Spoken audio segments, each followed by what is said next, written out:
एक बार की बात है, भगवान श्याम सुंदर को मैया गोद में लेकर के दुग्ध पान करा रहे थे और उसी समय भगवान श्याम सुंदर दुग्ध पान करते करते मैया से कहने लगे, मैया मैं तो चंद्र खिलौना लूंगा, मैया मैंने चंदा चाहिए मुझे।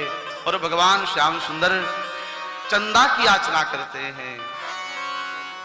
नंदलाला हठ पकड़े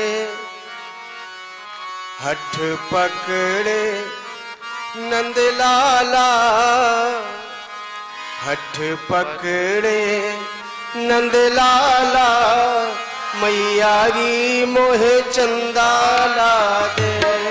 हठ पकड़े नंदलाला, मैया री मोहे चंदाला दे। हठ पकड़े नंदलाला, मैया री मोहे चंदाला दे। चंदाला दे, चंदाला दे, चंदाला सभी लोग दोनों ताल से चंदाला दे, चंदाला दे, चंदाला। हठ पकड़े ओ हठ पकड़े नंदलाला, मैया री मोहे चंदाला दे। हठ पकड़े नंदलाला, मैया री मोहे चंदाला दे।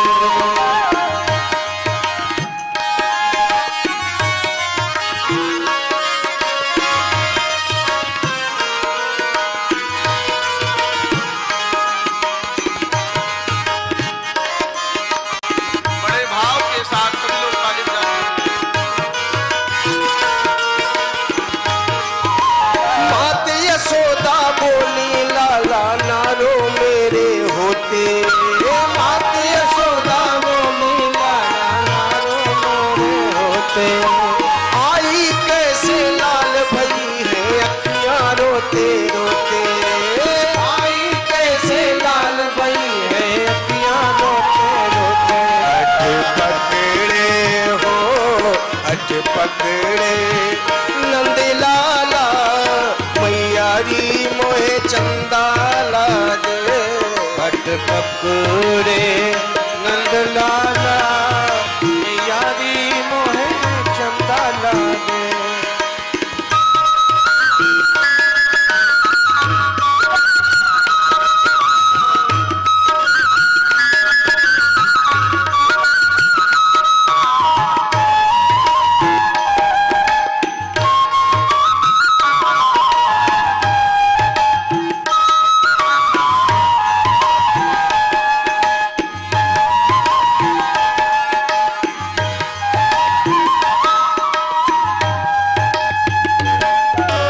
चंदा मामा दूर बसे हैं कैसे लेकर आऊं। चंदा मामा दूर बसे हैं कैसे लेकर आऊं। हाँ चंदा मामा दूर बसे हैं कैसे लेकर आऊं। चंदा मामा दूर बसे हैं कैसे लेकर आऊं। हो फिर भी तू ना माने तो मैं थाली में दिखलाऊं।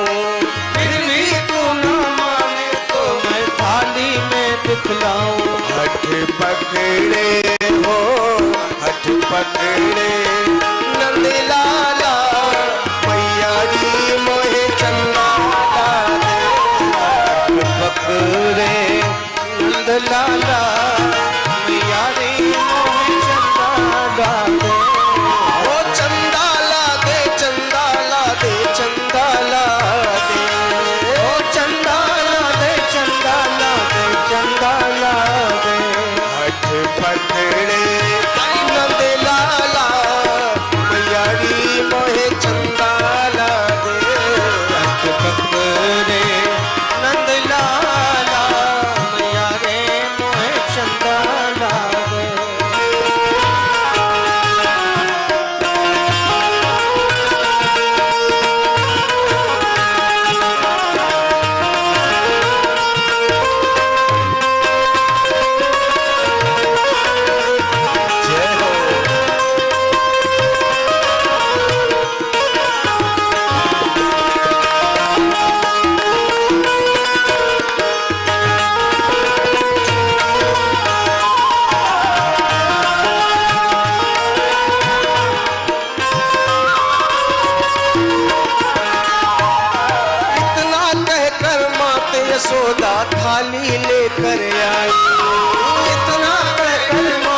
यशोदा थाली लेकर आए।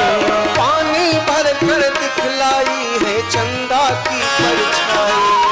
पानी भर कर लाई है चंदा की परछाई। हट पकड़े हो हट पकड़े नंद लाला मैया री मोहे चंदा ला दे। हट पकड़े नंद लाला मैया रे मोहे चंदा ला दे।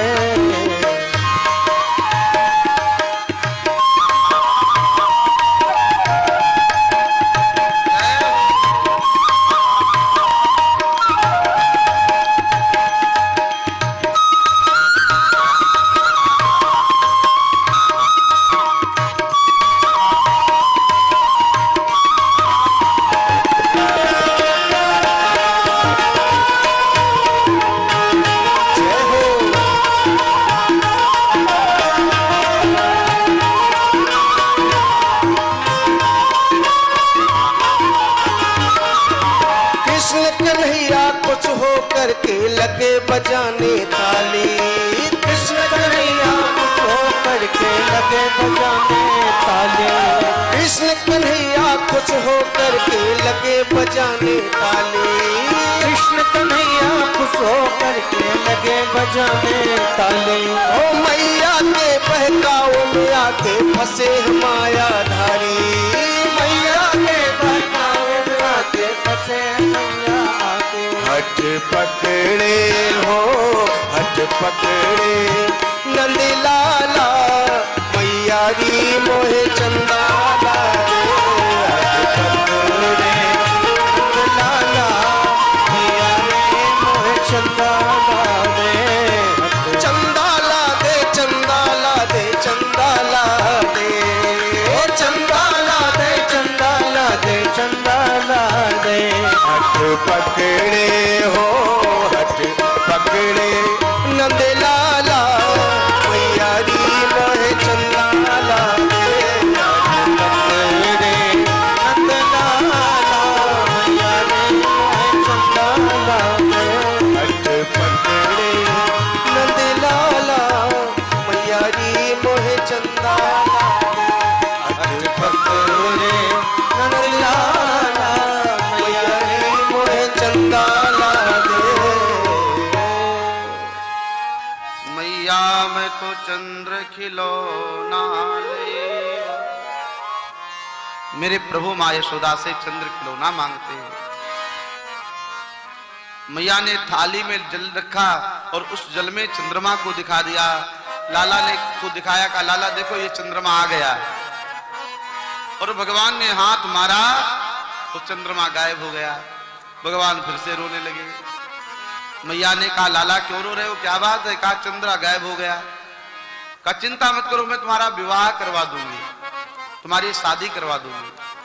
तो कन्हैया ने अभी चंद्रमा की जिद थी, अब कहते हैं मैया मैं तो शादी करूंगा। माँ यशोदा कहने लगे कितनी बड़ी दुल्हन चाहिए? तो कहा मैया इतनी बड़ी चाहिए जब गाय चराने जाया करूं तो अपने साथ में लेके जाया करूं। मैया यशोदा ने एक छोटी सी गुड़िया ला करके दे दी। कन्हैया प्रसन्न हो गए। बड़ी सुंदर सुंदर लीलाएं भगवान ने की है। एक एक लीला मन को मोहने वाली है।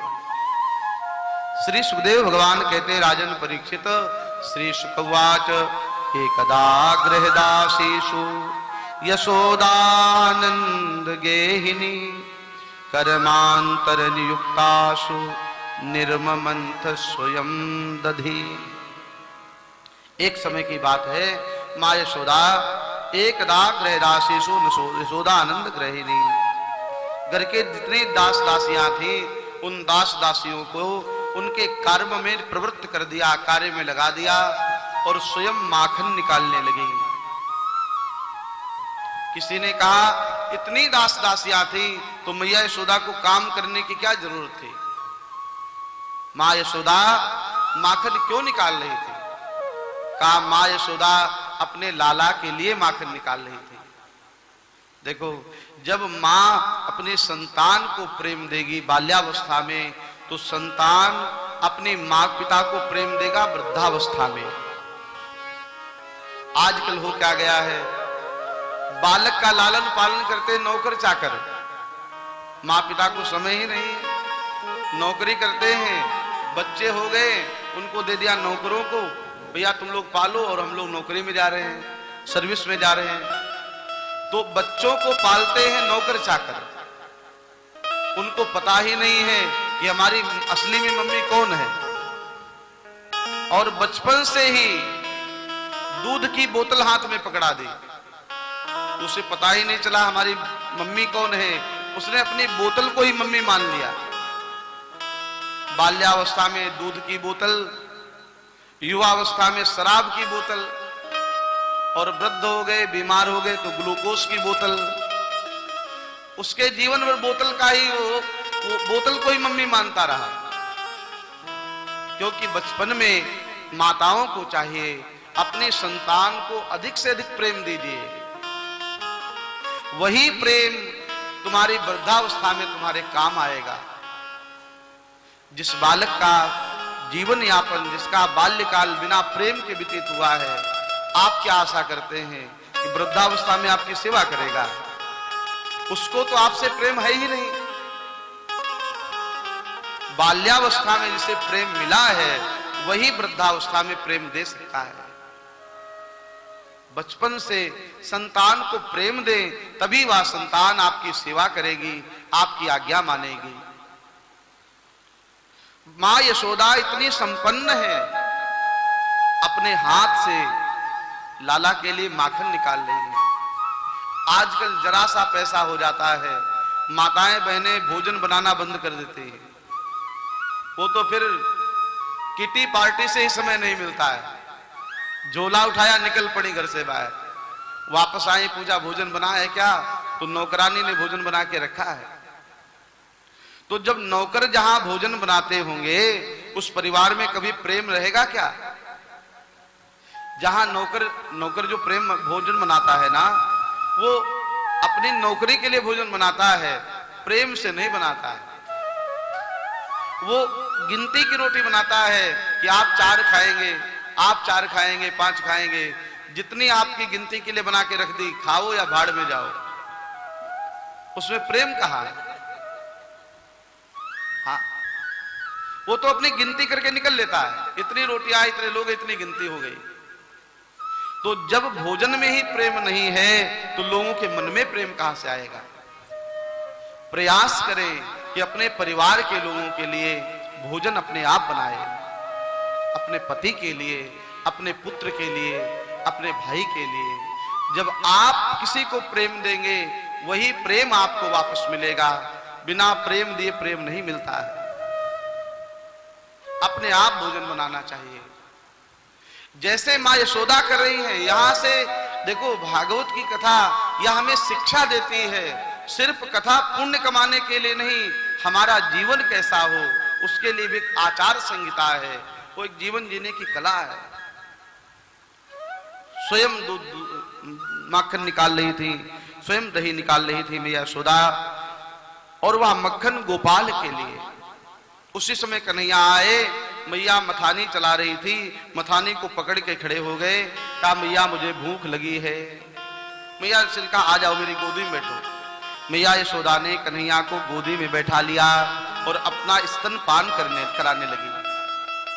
आज गोपाल नंदरानी यशोदा का दुग्ध पान कर रहे थे, ये गाय देख रही थी, वहां पर एक सुरभि नाम की गाय है, कपिला नाम की गाय है, अन्य जितनी गाय हैं, उन्होंने देखा गोपाल तो दुग्धपान कर रहे, मैया का इनका पेट भर जाएगा, फिर ये हमारा दुग्धपान नहीं करेंगे, इसलिए वो गाय दुखी होने लगी। भगवान ने धीरे से पूछा, माँ एक बात पूछे? मैया ने कहा पूछो। कहा ये बताओ तुम्हें दूध ज्यादा प्रिय है या पूत ज्यादा प्रिय है? मैया यशोदा ने कहा लाला क्या बात करते हो, हमें पूत ज्यादा प्रिय है। अच्छा, और इतना कह करके मैया की गोद में लेट करके दुग्ध पान करने लगे। वहीं पास में चूल्हे पर कपिला नाम की एक गाय है, उस गाय का दुग्ध उफान मारने लगा। मैया यशोदा ने कन्हैया को नीचे रख दिया और उस दूध के पास जाकर के उसमें जल का छींटा देती है, उस दुग्ध को शांत करती है। या दूध क्यों उफना, इस पर भी संतों ने बहुत भाव दिए। का कपिला गाय का या दुग्ध है, गोपाल के लिए निकाला जाता है। और कृष्ण जब दूध नहीं पिएंगे तो इस दूध ने विचार किया मुझे तो आग में जल करके मर जाना चाहिए, इसलिए वह दुग्ध उफान मार रहा था। भगवान ने कहा वाह मैया, अभी कहती थी हमें पूत ज्यादा प्रिय है और हमें छोड़ करके चली गई। भगवान ने वही मथानी उठाई और माखन की जो मटकी थी उस पर तेजी से उस मथानी को दे मारा।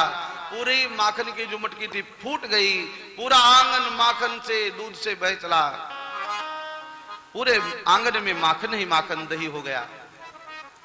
इस प्रकार भगवान श्याम सुंदर ने माखन की मटकी को फोड़ दिया। मैया यशोदा बहुत नाराज हुई, हाथ में एक छड़ी ली और कृष्ण को मारने के लिए दौड़ी। आगे आगे भगवान है, पीछे से मैया यशोदा है। श्री सुखदेव भगवान कहते राजन परीक्षित, जरा इस झांकी का दर्शन करो। जिस ब्रह्म के पीछे बड़े बड़े योगिंद्र मुनिंद्र ध्यान करते हैं, समाधि लगाते हैं, भगवान ध्यान में नहीं आते, आज वो परमात्मा नंद रानी यशोदा के आंगन में दौड़ रहे हैं और मैया यशोदा छड़ी लेकर के उनके पीछे मारने के लिए दौड़ रही है। आज नंद रानी यशोदा के सौभाग्य का कौन वर्णन कर सकता है। मेरे प्रभु, मैया यशोदा ने छड़ी फेंक दी, कहा लाला मेरी पकड़ में आ जाओ। भगवान ने कहा मैया यशोदा ने कहा क्या करोगे? भगवान ने कहा क्या करोगी मैया? मैया यशोदा कहने लगी तुम्हारी पूजा करूंगी। भगवान जानते कौन सी पूजा होगी, लेकिन विचार किया मेरी मां थक गई है, इसलिए भगवान पकड़ में आ गए। और जब कन्हैया को पकड़ लिया तो मैया रस्सी लेकर के आई और रस्सी में बांधने लगी। जब रस्सी को बना गांठ लगाने लगी तो वह रस्सी 2 अंगुल छोटी हो गई। लंबी सी रस्सी, छोटे से कन्हैया, लेकिन भगवान की माया ने कौतुक किया, वह रस्सी 2 अंगुल छोटी हो गई।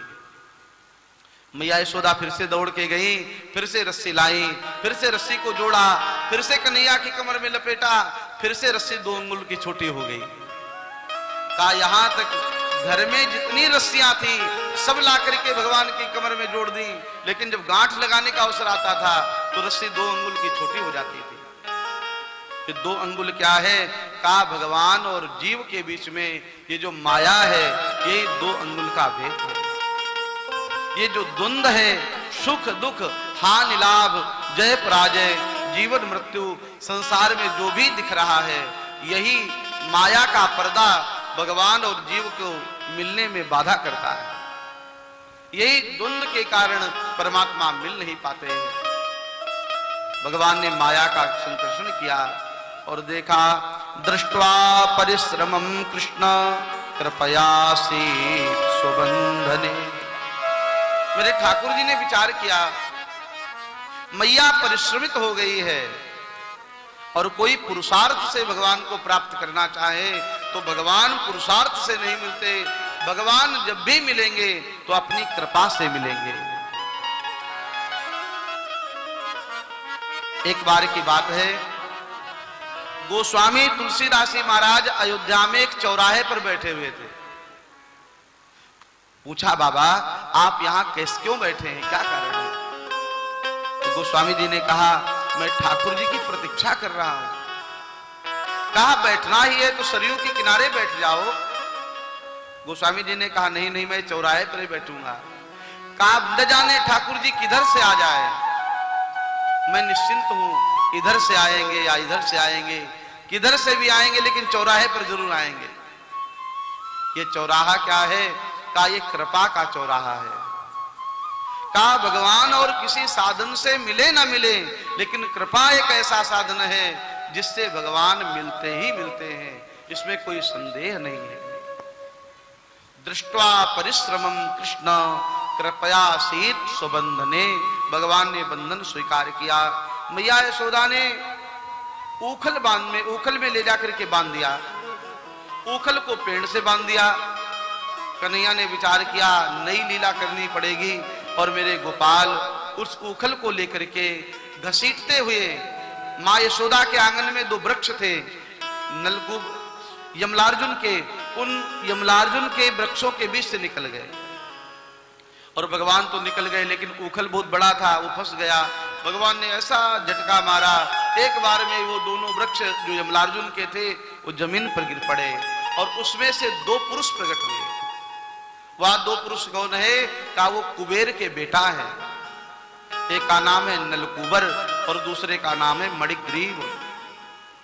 दोनों ने भगवान श्याम सुंदर की स्तुति करी है। राजर्षि परीक्षित कहते हैं, भगवान आखिर ये दोनों वृक्ष क्यों बन गए? तो सुखदेव भगवान ने कहा, राजा परीक्षित, एक बार की बात है, ये दोनों नग्न होकर के यमुना जी में स्नान कर रहे थे। मदिरा का पान किया हुआ था, मदोन्मत्त होकर के दिगंबर नग्न यमुना जी में स्नान कर रहे थे। उसी समय नारद जी वहां पर आ गए और नारद जी ने इनको श्राप दे दिया कि तुम लोग देवता होकर के ऐसा घृणित कार्य करते हो।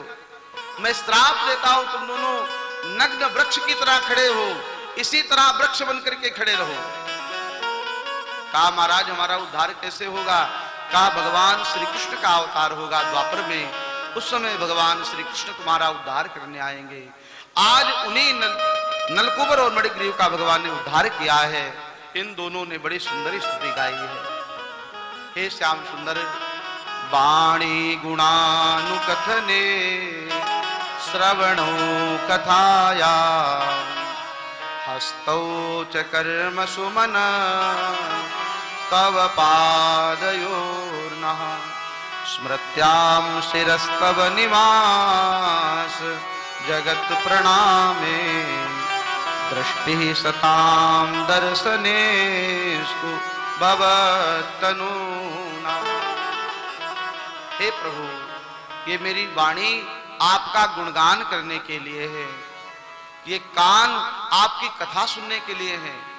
वाणी गुणानुकथने श्रवणौ कथाया। हमारे हाथ सत्कर्म के लिए बने हैं और हमारा मस्तक आपको प्रणाम करने के लिए बना है। इस तरह से सुंदर सी स्तुति करके नलकूबर मणिग्रीव वहां से प्रस्थान कर गए। धीरे धीरे भगवान श्री कृष्ण बड़े होने लगे। बाबा आनंद ने विचार किया, मेरे लाला के पास बहुत से उत्पात हो रहे हैं, कहीं ऐसा तो नहीं कंस अपने राक्षस बेचता हो। और इसी डर से बाबा आनंद अपने ब्रजवासी ग्वाल बालों के साथ, अपने 9 भाइयों के साथ, बाबा नंद के 9 भाई हैं, नंद, उपनंद, महानंद, घनानंद आदि 9 भाई हैं। अपने भाइयों से बैठ के विचार किया कि अब हम लोगों को गोकुल में नहीं रहना चाहिए, यहाँ से कहीं और चलना चाहिए। लेकिन हम लोग जाएंगे कहाँ? का एक सुंदर स्थान है जिसका नाम है वृंदावन। गोकुल से वृंदावन की दूरी लगभग 20 किलोमीटर की है। वनम वृंदावनम नाम पशव्यम नवकाननम गोप गोपी गवाम सेव्या वीरुस्तृण वीरुधम। का एक वृंदावन नाम का सुंदर सा वन है। हम लोग वृंदावन चलेंगे और सब ब्रजवासी श्रीधाम वृंदावन आ गए। श्रीधाम वृंदावन में आज भी 4 चीजें हैं जो भगवान कृष्ण के समय की है। जिन वस्तुओं को भगवान ने स्पर्श किया है, ऐसी 4 चीजें आपको वृंदावन में देखने को मिलेंगी। श्री यमुना महारानी, ये भगवान कृष्ण के समय की है। जो वृंदावन की रज है या ब्रज रानी, ये भी भगवान के समय की है। रज रानी यमुना जी, रज रानी। तीसरी श्री कात्यायनी माता, कात्यायनी माता उसी समय की है। और चौथा स्थान का गोवर्धन पर्वत। ये 4 चीजें आज भी कलयुग में भी भगवान श्याम सुंदर के समय की हैं। ऐसे श्रीधाम वृंदावन में भगवान श्री हरि अपने ग्वाल बाल अपने नंद बाबा के साथ पधारे हैं और भगवान श्री कृष्ण ने गाय चराई है। बड़ी बड़ी गाय चराने की अनुमति नहीं मिली तो भगवान श्री कृष्ण बछड़ों को चराने के लिए जाते हैं।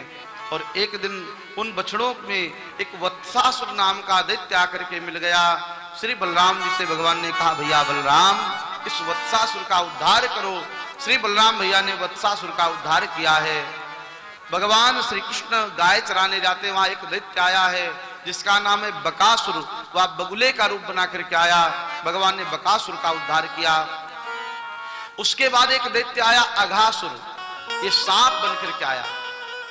कंस नित्य नए दैत्यों को भेजता है, किसी तरह से कृष्ण बलराम को मार दिया जाए। अघासुर आया, यमुना के किनारे पर अपना बड़ा सा मुंह फैला करके बैठ गया। भगवान गाय चराने आए, छोटे छोटे ग्वाल बाल सखा साथ में थे। उन ग्वाल वालों ने कहा, कन्हैया अरे ये गुफा देखो, ये तो आज पहली बार देख रहे हैं। भगवान ने कहा, ये गुफा नहीं है, ये तो अघासुर दैत्य आया हुआ है, सर्प है। लेकिन ग्वाल बाल नहीं माने, उस अघासुर के मुख में चले गए और भगवान ग्वाल बालों को बचाने के लिए उस अघासुर के मुख में भगवान भी पहुंच गए। अघासुर ने विचार किया, अब तो कृष्ण मेरे मुख में आ गए, और जैसे अपना मुख बंद करने लगा, भगवान कृष्ण ने विशाल स्वरूप बनाया है और अघासुर का भगवान ने उद्धार किया है। ग्वाल बालों को फिर से बाहर निकाला, बंसी बजाई है। अघासुर की कराल ज्वाल से जो ग्वाल बाल से सब दग्ध हो गए थे, मृतप्राय हो गए। भगवान ने अमृत वर्षिणी अपनी बंसी का निनाद किया है। वह बंसी अमृत बरसाती है, ऐसा लगता है। और मेरे प्रभु ने सब ब्रजवासी ग्वाल बालों को जीवन दान दिया है। भगवान ग्वाल बालों के साथ बैठ के भोजन करने लगे। भगवान ग्वाल बालों की जूठन खाने लगे। रोटियां एक दूसरे की जूठी निकाले थे। यहां तक एक ग्वाल बाल खा रहा था, उसे छीन करके भगवान ने अपने मुख में रख लिया। बाल लीला कर रहे हैं। अचार, एक ग्वाल अचार खा रहा था, भगवान ने अचार छीन लिया, अचार खाने लगे। ब्रह्मा जी ने कहा, ये भगवान है, इन्हीं की स्तुति करने में गया था, ये कैसा भगवान? अरे जो जूठन खा लेता है, लोगों की जूठन खाने में विचार नहीं करता, ये कैसा भगवान? मैं इसकी परीक्षा करूंगा। और ब्रह्मा जी ने भगवान के ग्वाल बालों का हरण किया, गायों का बछड़ों का हरण किया, ले जाके ब्रह्मलोक में रख दिया। भगवान ने कहा, वाह ब्रह्मा जी, तुम अपने पिताजी से ही चतुराई करने लगे। श्री कृष्ण कौन है? आदि नारायण है। और ब्रह्मा कौन है? आदि नारायण के पुत्र हैं। कहा, आज पुत्र ही पिता की परीक्षा ले रहा है। कहा, मैं भी ऐसी परीक्षा दूंगा, याद रखोगे। 1 वर्ष बाद ब्रह्मा जी वृंदावन में आए। कहा, जरा पता करें वो ग्वाल क्या कर रहा है। ब्रह्मा जी ने आकर के देखा, जैसे ग्वाल बाल बछड़े ब्रह्मलोक में थे, वैसे ही ग्वाल बाल बछड़े यहां वृंदावन में हैं। भगवान ने नए ग्वाल बाल बछड़े बना दिए, और बना नहीं दिए, स्वयं भगवान ही ग्वाल बाल बछड़े बन गए। ब्रह्मा को भगवान परीक्षा देना चाहते हैं। ब्रह्मा जी फिर से बैकुंठ में गए। कहा, वहां भी ग्वाल बाल बछड़े हैं, यहां भी ग्वाल बाल बछड़े हैं, असली वाले कौन है पता ही नहीं चल रहा। ठाकुर जी ने कहा, ब्रह्मा जी तुमने हमारी परीक्षा ली है। 1 वर्ष तक भगवान ग्वाल बाल बछड़े स्वयं बने रहे। गर्गाचार्य जी ने विचार किया, ब्रजवासियों का कल्याण कैसे हो, तो वृंदावन में आए। ब्रजवासियों से कहा, भैया 12 वर्ष तक कोई शादी का मुहूर्त नहीं है, जिसे भी अपनी कन्या का विवाह करना हो, यह समय सबसे बढ़िया है। और गर्गाचार्य जानते ग्वाल बाल कोई और नहीं, भगवान ही है। तो छोटे छोटे ग्वाल बालों का भी विवाह करा दिया। इसलिए वृंदावन की जितनी स्त्रियां हैं, सब भगवान की पत्नी के रूप में है। हरे कृष्णा